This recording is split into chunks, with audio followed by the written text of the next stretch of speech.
Xırçıltılı xiyar tutmasını özünüz evinizdə belə rahat üsulla hazırlayın.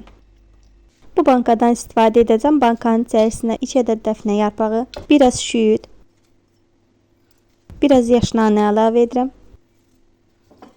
4 ədəd sarımsaq əlavə edirəm. Şirin biberdən gördüyünüz kimi kəsib içərisinə əlavə edirəm.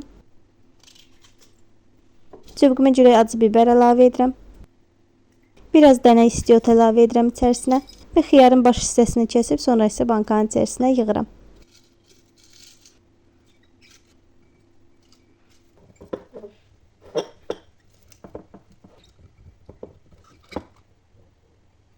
Bankanı yığıb doldurduqdan sonra hər bir bankaya 1 yemək qaşığı duz əlavə edirəm.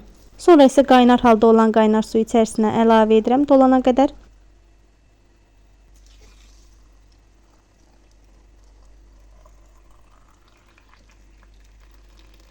Bankanın içərisinə tökdüyüm su ilə eyni dərəcədə olan bir qazanın içərisinə su əlavə etmişəm. İçərisinə dəsmal atıb bankaları yerləşdirirəm. Ocağın üzərinə qoyuram. 8 dəqiqə qədər qaynadıb sonra isə götürürəm.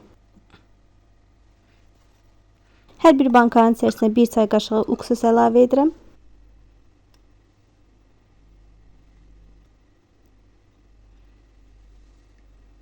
Çalışıram hər dəfəsində təzə qapaqdan istifadə edirəm. Qapağı yaxşıca sıxıram, axıdıb axmamağını yoxlayıram. Budur, artıq xiyar tutması hazırdır. Mən bu qayda ilə hər qış edirəm və çox ləzzətli, xırçıltılı xiyar tutması alınır. Bugünlük də məndən bu qədər olsun dəyərli izləyicilər. Əməyimə hörmət olaraq videomu bəyənib abunə olmağı unutmazsanız şad olaram. Yeni videolarda görüşmək üzrə inşallah. Sağlıqla qalın.